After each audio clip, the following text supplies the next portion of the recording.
എൻ്റെ പേര് ജോൺസൺ, സ്ഥലം തിരൂരാണ്. എൻ്റെ സ്ഥാപനത്തിൻ്റെ പേര് Leema sound electricals and decorations. ഇതുപോലെ 10th കഴിഞ്ഞിരിക്കുന്ന ഒരു 10ാം ക്ലാസ് കഴിഞ്ഞിട്ടുള്ള സമയത്ത് എൻ്റെ നൈബർ, നമുക്ക് വേണ്ടപ്പെട്ടൊരു ചേട്ടൻ ഇതേ സ്ഥാപനം കൊണ്ട് നടക്കുന്നുണ്ടായിരുന്നു. സ്ഥാപനമായിട്ട് മുന്നോട്ട് പോകുന്നുണ്ട്. ആളിപ്പോഴും ഉണ്ട്. എൻ്റെ ഒരു ആശാൻ എന്ന് തന്നെ പറയാം ആള്. മൂപ്പര് ഒരു പ്രീ ഡിഗ്രിക്ക് പഠിക്കുന്ന സമയത്ത് ഒരു ദിവസം ഒരു ഫെബ്രുവരി മാസത്തിൽ ഒരു 11-ാം തീയതി 12-ാം തീയതി മൂപ്പര് വന്ന് വിളിക്കുകയാണ്. 11-12 തീയതികളിൽ വന്ന് വണ്ടിയിൽ കയറാ, പണിക്ക് പോടാ എന്ന് പറഞ്ഞ് ഒറ്റ വിളിയാ. ആ വിളിയുടെ പുറകിൽ ആളുടെ ഒരു TVS സ്കൂട്ടറിൻ്റെ പുറകിൽ കയറുന്നു പോയതാ. ആ പോയ പോക്ക് ഇവിടെ തൊട്ടടുത്ത് തന്നെ ഒരു 7 കിലോമീറ്റർ അപ്പുറത്തൊരു മണിത്തറ പനോർക്കാവ് അമ്പലത്തിലേക്കായിരുന്നു. ആ അമ്പലത്തിൽ പോയി അന്ന് രാത്രി അവിടെ വർക്ക് കഴിഞ്ഞ് അവിടെ തന്നെ അമ്പലത്തിൻ്റെ ഒരു ഓഫീസ് കെട്ടിയിട്ടുണ്ടായിരുന്നു. അതിൻ്റെ ഉള്ളിൽ കിടന്നുറങ്ങി. അന്ന് മൂപ്പര് വീട്ടിലേക്ക്, അന്ന് ഫോണിൻ്റെ സംവിധാനങ്ങളൊന്നും ഇത്ര അധികമില്ല. അപ്പോൾ മൂപ്പര് വീട്ടിൽ വന്ന് പറഞ്ഞു, അന്നും അവിടുത്തെ വസ്ത്രത്തിൽ തന്നെയായിരുന്നു അവിടുത്തെ പണി. ഈ തൊഴിൽ അങ്ങനെ തന്നെയാണ്, രാത്രിയും പകലും മുഴുവൻ സമയം. ഏത് പരിപാടിയാണെന്നുണ്ടെങ്കിൽ ആ പരിപാടി ഭംഗിയാക്കി പോരലാണ് ഈ ഒരു തൊഴിലിൻ്റെ ഒരു പ്രത്യേകത. അന്ന് മുതൽ തുടങ്ങി മൂപ്പരുടെ കൂടെയായിരുന്നു കുറച്ച് കാലം. അതിനുശേഷം ഞാൻ വേറൊരു സ്ഥാപനത്തിൽ ക്ലാസിക് സൗണ്ടിൽ വർക്കറായിട്ട് പോയിരുന്നു. അവിടെ ഒരുപാട് കാലം നിന്നു. അങ്ങനെ ഇരിക്കുമ്പോൾ ഞാനൊരു ഓട്ടോറിക്ഷ വാങ്ങിയതൊക്കെ ശരിക്കും പറഞ്ഞു കഴിഞ്ഞാൽ ഒരു നാഴികക്കല്ലായിട്ടായിരുന്നു ഉണ്ടായിരുന്നത്. ഓട്ടോറിക്ഷമേ തുടങ്ങുമ്പോഴും ഓട്ടോറിക്ഷയായിട്ട് മുന്നോട്ട് പോകുമ്പോഴും ഞാൻ ഈ സൗണ്ടിൻ്റെ ഈ പറഞ്ഞ ആശാന്മാരുടെ കൂടെയൊക്കെ ഈ തൊഴിലായിട്ട് മുന്നോട്ട് പോയിരുന്നു. 2007 കല്യാണം കഴിഞ്ഞു. 2008 ഇതുപോലെ ഒരു ഷൊർണൂരിൽ നിന്ന് ഒരു സിനിമാ തിയേറ്റർ അവസാനിപ്പിച്ചിട്ടുള്ള എൻ്റെ കുറച്ച് ആംപ്ലിഫയർ ബോക്സുകൾ, അങ്ങനെ കുറച്ച് സാമഗ്രികൾ വിൽക്കാനായിട്ട് എൻ്റെ കൂട്ടുകാരൻ്റെ അച്ഛൻ്റെ ആയിരുന്നു സ്ഥാപനം. അന്ന് മൂപ്പര് അത് വിൽക്കുക എന്ന് പറഞ്ഞപ്പോൾ ഞാനത് അതിനൊരു പൈസ കൊടുത്ത് അത് വാങ്ങി. അതിനുള്ള പൈസ കണ്ടെത്തിയത് എൻ്റെ ഭാര്യയുടെ സ്വർണം പണയം വെച്ചിട്ട് അന്ന് വാങ്ങിയതാ. ആ വാങ്ങിയതുമേ ഒരു ആംപ്ലിഫയറും 2-3 ബോക്സും അതുപോലെ തന്നെ ഒരു HF, അങ്ങനെ കുറച്ച് സാമഗ്രികളൊക്കെ അതിലുണ്ടായിരുന്നു. അതൊക്കെ ഒന്ന് പൊടി തട്ടി വൃത്തിയാക്കി. പിന്നീട് കുറച്ച് രാഷ്ട്രീയം ഉള്ളതുകൊണ്ട് ഞാൻ ഇവിടുത്തെ പാർട്ടി CPM-ൻ്റെ പൊതുപരിപാടികളും അങ്ങനെയൊക്കെ ആയിട്ട് CPM-ൻ്റെ ബ്രാഞ്ച് സെക്രട്ടറിയാണ് ഞാൻ. അപ്പോൾ ആ രീതിയിൽ പോണ സമയത്ത് പാർട്ടിയും പരിപാടികളൊക്കെ ആയിട്ട് അങ്ങനെ പോയിക്കൊണ്ടിരിക്കുകയായിരുന്നു. അങ്ങനെ ഇരിക്കുമ്പോഴാണ് എൻ്റെ കയ്യിലൊരു സ്വന്തമായിട്ടൊരു സൗണ്ട് ഉള്ളത് ഞാൻ ഉപയോഗിച്ച് തുടങ്ങിയത്. അന്ന് കാലത്ത് എനിക്ക് എൻ്റെ വേണ്ടപ്പെട്ടൊരു സുഹൃത്തുണ്ട്, ഇപ്പം മോണോന്താവ് പഞ്ചായത്തിൻ്റെ പ്രസിഡൻ്റാണ് ബൈജു DYFIയുടെ ചുമതലയുള്ള ഒരാളായിരുന്നു. ബ്ലോക്ക് ചുമതലയുണ്ടായിരുന്നു, ജില്ലാ കമ്മിറ്റിയുടെ ചുമതലയുണ്ടായിരുന്നു. എൻ്റെ ശരിക്കും പറഞ്ഞു കഴിഞ്ഞാൽ എൻ്റെ വളർച്ചയിൽ സ്ഥാപനത്തിൻ്റെ വളർച്ചയിൽ ഒരു പരിധി വരെ ഇടപെടാൻ ബൈജുവിന് സാധിച്ചിട്ടുണ്ട്. അവിടുന്ന് പിന്നെ എല്ലാ കാലഘട്ടത്തിലും ഈ മേഖലയിലുള്ള ഒരു പ്രത്യേകതയാണ് അപ്ഡേഷൻ. ഓരോ കാലഘട്ടത്തിലും മാറി വരുന്ന സംവിധാനങ്ങൾ എന്നും ഉപയോഗിച്ചുകൊണ്ടിരിക്കണം. ഇല്ലെങ്കിൽ നമ്മളതൊന്ന് താഴോട്ട് പോകും. അങ്ങനെ ഇരിക്കുമ്പോഴാണ് അവസാന കാലഘട്ടത്തിൽ നമുക്കൊരു കൊറോണ വന്ന് പെട്ടത്. കൊറോണയുടെ സമയത്ത് എനിക്കൊരു 4 സ്ഥിരം സ്റ്റാഫുകൾ ഉണ്ടായിരുന്നു. കൊറോണ വന്നപ്പോൾ 4 ആൾ കൂടുന്ന ഒരു പരിപാടി നടന്നിരുന്നില്ല. ആ പരിപാടിയിൽ ശരിക്കും പറഞ്ഞു കഴിഞ്ഞാൽ കൊറോണ കാലഘട്ടത്തിൽ ഏറ്റവും കൂടുതൽ ദുരിതം അനുഭവിച്ചിരുന്നത് ഈ ലൈറ്റ് സൗണ്ട് മേഖലയിലുള്ളവരായിരുന്നു. എനിക്കാണെന്നുണ്ടെങ്കിൽ ഒരു തൊഴിലും കൂടി ഇതിൻ്റെ കൂടെ ഞാൻ കൊണ്ട് നടക്കുന്നുണ്ട്. സ്കൂൾ വാൻ, 2 സ്കൂൾ വാനുണ്ട്. സ്കൂൾ കുട്ടികളായിട്ട് വന്ന പത്തനംതിട്ടയിൽ അന്നൊരു രോഗി വന്നു എന്ന് പറഞ്ഞപ്പോൾ അടച്ചുപൂട്ടിയതായിരുന്നു സ്കൂള്. അപ്പോൾ എല്ലാ വരുമാനം നിലച്ച് അവസാനം ഒരു പഴയ കാക്കി ഷർട്ട് പൊടി തട്ടിയെടുത്ത് ഓട്ടോറിക്ഷ ഓടിക്കാം എന്നുള്ളൊരു രീതിയിലേക്ക് ഓട്ടോറിക്ഷയായിട്ട് ഒരു ദിവസം സ്റ്റാൻഡിൽ പോയി ഓടുക, അങ്ങനെ സാമൂഹിക അകലം പാലിക്കണം, അങ്ങനെയുള്ള സ്ഥിതിയിലേക്ക് വരെ എത്തി. വീട്ടിൽ പട്ടിണി, എൻ്റെ ചെറുപ്പ കാലഘട്ടത്തിലൊക്കെ ഉണ്ടായിരുന്ന ഒരു പട്ടിണി വീണ്ടും കൊറോണ കാലഘട്ടത്തിൽ അനുഭവിക്കേണ്ടി വന്നു. അവിടുന്ന് പിന്നെ വലിയ ബുദ്ധിമുട്ടൊന്നും ഇല്ലാണ്ട് പിന്നീടും കൊറോണ കഴിഞ്ഞ് സാധാരണ നിലയിലേക്ക് എത്തിയപ്പോൾ നമ്മൾ ആ രീതിയിൽ തന്നെ ആയിപ്പോയി. ഇപ്പോഴും എല്ലാ അപ്ഡേഷൻസുകളും നമ്മൾ ചെയ്തു വരുന്നുണ്ട്. ഓരോ മേഖലയിൽ നമ്മൾ ഓരോരോ മേഖലകളായിട്ട് തേര്, ദീപാലങ്കൃത തേരുകളുണ്ട്. ചുരുങ്ങിയ ചിലവിൽ നമ്മൾ ചെയ്തു കൊടുക്കുന്നുണ്ട്. ചുരുങ്ങിയ ചിലവിൽ ചെയ്യാന്ന് പറഞ്ഞു കഴിഞ്ഞിട്ടുണ്ടെങ്കിൽ എല്ലാ കുടുംബ യൂണിറ്റുകൾ, ക്രിസ്ത്യൻ കുടുംബ യൂണിറ്റുകളെല്ലാം അണുകുടുംബങ്ങളായി, ചെറിയ ചെറിയ കുടുംബ യൂണിറ്റുകളായി. അപ്പോൾ ഈ ചെറിയ ചെറിയ കുടുംബ യൂണിറ്റുകൾ എന്ന് പറഞ്ഞു കഴിഞ്ഞിട്ടുണ്ടെങ്കിൽ സാമ്പത്തികം വലിയ ബുദ്ധിമുട്ടാണ്. ബാൻഡ് സെറ്റ് ഒരെണ്ണം ഏൽപ്പിച്ച് കഴിഞ്ഞിട്ടുണ്ടെങ്കിൽ വലിയ ഭീമമായിട്ടുള്ള സംഖ്യ. അങ്ങനെ വന്നപ്പോൾ ഞാൻ ഈ തേര് ചെറിയ തോതിൽ എല്ലാ വീട്ടിലേക്കും പോകാവുന്ന, ചെറിയ വഴിയിലേക്ക് പോകാവുന്ന രീതിയിൽ ഒരു പാസഞ്ചർ ഓട്ടോറിക്ഷയിലാണ് ഞാനത് ചെയ്യണത്. നമ്മുടെ തൊട്ടടുത്തുള്ള ഓട്ടോ സ്റ്റാൻഡിൽ, ഞാൻ ആ ഓട്ടോ സ്റ്റാൻഡിൽ ഓട്ടോ ഓടിച്ചേർന്ന ഓട്ടോ സ്റ്റാൻഡിലെ ഒരുവിധം സുഹൃത്തുക്കളൊക്കെ നമുക്ക് അവർ ഒരു വണ്ടികളായിട്ട് വരും. എന്നാൽ അവർക്ക് അറിയിക്കുന്നൊരു വേതനം ഞാൻ അവർക്ക് കൊടുക്കും. അവരുടെ കാര്യങ്ങളും അതുപോലെ നടന്നു പോണു. ഇതുപോലെ തന്നെ തേരും കാര്യങ്ങളൊക്കെ ആയിട്ട് പോകുമ്പോൾ എനിക്കൊരു ചെറിയ സംഖ്യയുടെ വരുമാനം ഉണ്ടാവും. ഇപ്പോൾ 4 തേരുകളുണ്ട് എനിക്ക്.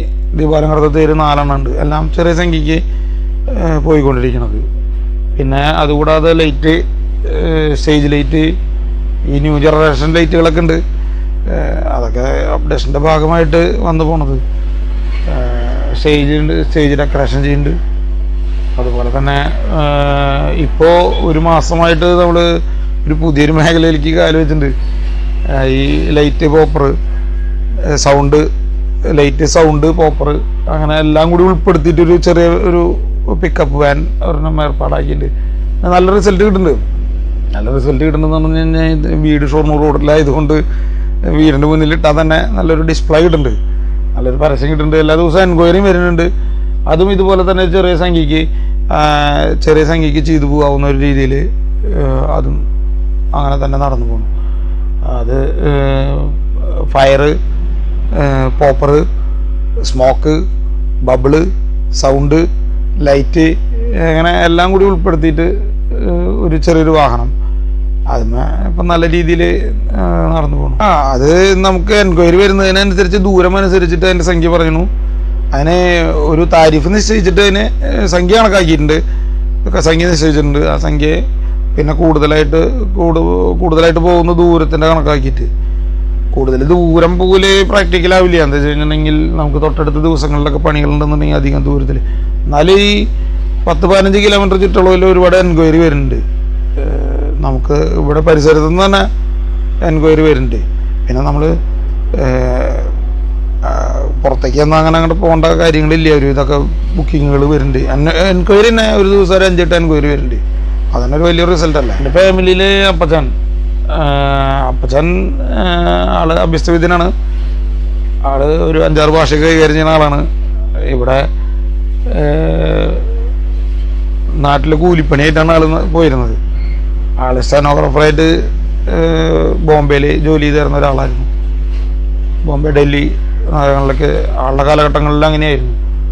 പിന്നീട് ഇവിടെ വന്ന് ആള് കൂലിപ്പണി, പെയിൻറ്റിങ്, ഹൗസ് പെയിൻറ്റിങ് അങ്ങനെയൊക്കെ ആയിരുന്നു. പിന്നെ അപ്പച്ചന് 73 വയസ്സുണ്ട്. ആളിപ്പോഴും ആളുടേതായിട്ടുള്ള തൊഴിലുകളൊക്കെ ചെയ്തു പോകുന്നുണ്ട് കുറേ. പിന്നെ അമ്മച്ചിയുണ്ട്. എനിക്ക് 2 പെങ്ങന്മാരുണ്ടായിരുന്നു. 2 പെങ്ങന്മാരുടെയും കല്യാണം കഴിഞ്ഞ് അവർ 2 പേരും നല്ല രീതിയിൽ ജീവിച്ചു പോകണം. ഒരാൾ വില്ലടുത്ത് താമസിക്കുന്നു, ഒരാൾ പാടുകാട് താമസിക്കുന്നു. അവർ 2 പേരുടെയും കുട്ടികൾ. പിന്നെ അപ്പച്ചൻ, ഞാനൊരു സാധാരണ കുടുംബത്തിലായിരുന്നു ജനിച്ചു വളർന്നുള്ളത്. പട്ടിണി പരിവട്ടമായിരുന്നു ഒരു കാലഘട്ടത്തിൽ. ഒരു കാലഘട്ടത്തിൽ എന്ന് പറഞ്ഞു കഴിഞ്ഞിട്ടുണ്ടെങ്കിൽ വൈകുന്നേരം വരെ അപ്പൻ പണിക്ക് പോയി, കൂലിപ്പണി കഴിഞ്ഞ് കാശ് കൊണ്ടുവന്ന് ആ കാശും കൊണ്ടുപോയി റേഷൻ കടയിൽ പോയി അരി മേടിച്ച് അല്ലെങ്കിൽ മണ്ണെണ്ണ മേടിച്ച് വീട്ടിൽ കാര്യങ്ങൾ നടന്നു പോയിരുന്നൊരു കാലഘട്ടം ഉണ്ടായിരുന്നു. എനിക്ക് താഴെ 2 പെൺകുട്ടികളുണ്ടായിരുന്നു. എല്ലാവരും ഇങ്ങനെ ബുദ്ധിമുട്ടിലൂടെ കടന്നു വന്നതാണ്. ചെറിയൊരു വീടുണ്ടായിരുന്നു, ഇടിഞ്ഞു പൊളിഞ്ഞ വീടുണ്ടായിരുന്നു. അങ്ങനെ അപ്പച്ചനും അമ്മയും 2 പെങ്ങന്മാരായിട്ടുള്ളൊരു കുടുംബമായിരുന്നു. അതിൻ്റെ ഇടയിലാണ് എൻ്റെ കല്യാണം കഴിഞ്ഞത്. പിന്നെ എൻ്റെ കല്യാണം കഴിഞ്ഞത് ഞാൻ കരുവാങ്ങാട്ടിൽ നിന്നാണ് കല്യാണം കഴിച്ചിരിക്കുന്നത്.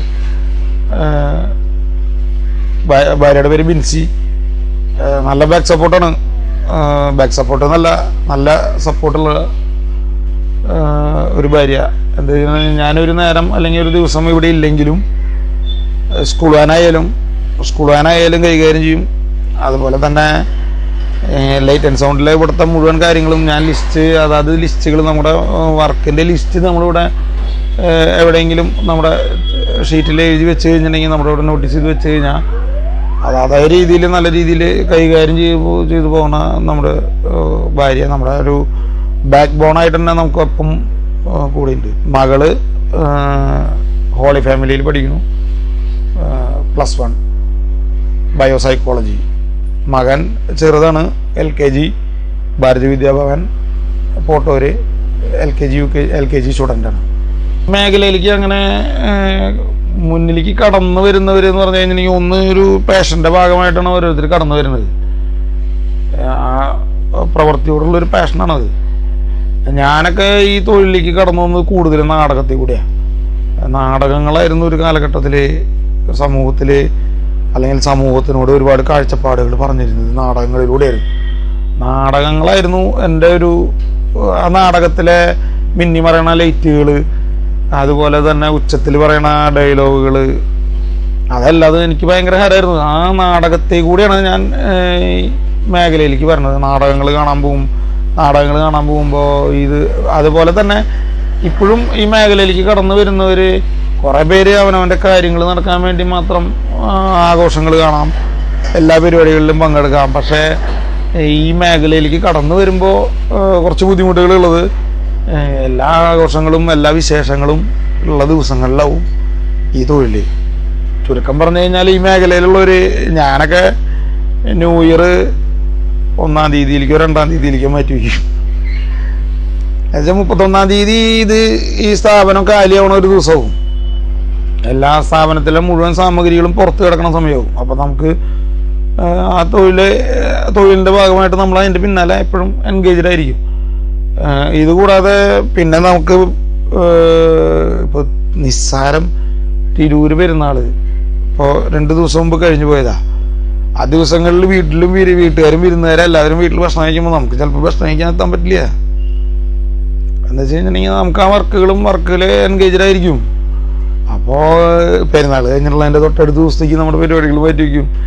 പിന്നെ ഈ മേഖലയിൽ കുറച്ച് കാലമായിട്ട് ഇങ്ങനെ ആയതുകൊണ്ട് എന്നെ അറിയുന്നവരെല്ലാവരും ജോൺസൺ എവിടെയാവും, ജോൺസൺ വീട്ടിലുണ്ടാവില്ല, അല്ലെങ്കിൽ ജോൺസൺ ആ സമയത്ത് കിട്ടില്ല. അത് അങ്ങനെ ഒരു കാഴ്ചപ്പാടിലേക്ക് എല്ലാവരും എത്തിയിട്ടുണ്ട്. ഇപ്പോൾ എൻ്റെ ഈ ലൈറ്റ് സൗണ്ട് മേഖലയായാലും സ്കൂൾ വാൻ്റെ മേഖലയായാലും അങ്ങനെ തന്നെയായി. അതൊരു എണ്ണയിട്ടുള്ള യന്ത്രം പോലെ എല്ലാ ദിവസവും 24 മണിക്കൂർ അങ്ങനെ ഓടിക്കൊണ്ടിരിക്കില്ല. ഭാവി പരിപാടികൾ സ്ഥാപനം നിലനിർത്തി നല്ല രീതിയിൽ പോകണം. പുതിയ അപ്ഡേഷനുകൾ ഉണ്ടെന്നുണ്ടെങ്കിൽ നമുക്ക് ചെയ്തു പോകണം. സൗണ്ട് മേഖലയിൽ ഇപ്പോൾ ഡിജിറ്റൽ വിപ്ലവം നടന്നുകൊണ്ടിരിക്കുന്ന ഒരു കാലമാണ്. ഞാനും സിസ്റ്റത്തിൽ തന്നെ ഒരു അപ്ഡേഷൻ വരുത്തിയിട്ടുണ്ട്. അതുപോലെ ഇനി തുടർന്നുള്ള കാലഘട്ടം അതുപോലെ തന്നെ അപ്ഡേഷൻ, ഇപ്പം എന്നും അപ്ഡേഷനുള്ള ഒരു സംവിധാനമാണ് ലൈറ്റ് ആൻഡ് സൗണ്ട് മേഖല. ഞാനിവിടെ പൊതുപ്രവർത്തന രംഗത്ത് CPM-ൻ്റെ പാർട്ടി ബ്രാഞ്ച് സെക്രട്ടറിയാണ്. Tirur saint Thomas higher secondary സ്കൂളിൻ്റെ PTA പ്രസിഡൻ്റായിരുന്നു. അതുപോലെ തന്നെ തിരൂർ സർവീസ് സഹകരണ ബാങ്കിൻ്റെ ഡയറക്ടറായിരുന്നു. ഇവിടെയുള്ള പൊതുപ്രസ്ഥാനങ്ങളിൽ അതുപോലെ തന്നെ നാട്ടിലെ സാമൂഹികമായിട്ടുള്ള ഇടപെടുന്ന എല്ലാ ക്ലബ്ബുകളായാലും എൻ്റെ ഭാരവാഹിത്വത്തിൽ എപ്പോഴും ഞാൻ ഉണ്ടാവാറുണ്ട് എന്ന് മാത്രമല്ല ഈ നാട്ടിലെ എല്ലാ വിഷയങ്ങളിലും ഇടപെട്ട് പോകുന്ന ഒരു വ്യക്തി എന്നുള്ള രീതിയിൽ നല്ലൊരു സപ്പോർട്ട് ജനങ്ങളിൽ നിന്ന് തന്നെ എനിക്ക് കിട്ടാറുണ്ട്. ഇത് സ്ഥാപനം നിൽക്കുന്നത് തിരൂര് വടവുറുമ്പ അമ്പലത്തിൻ്റെ തൊട്ടടുത്ത് നിന്ന് തൃശ്ശൂർക്ക് പോകുമ്പോൾ വലതു ഭാഗത്ത് Leema sound electricals Sreeni sawmill മരക്കമ്പനി ഉണ്ട്. ശ്രീനി സോമിൽ മരക്കമ്പനിയുടെ തൊട്ടടുത്ത് എൻ്റെ അല്ലെങ്കിൽ എൻ്റെ സ്ഥാപനത്തിൻ്റെ സൈഡിൽ കൂടെ ഒരു മഹാത്മാഗാന്ധി സ്ട്രീറ്റ് കടന്നു പോകുന്നുണ്ട്.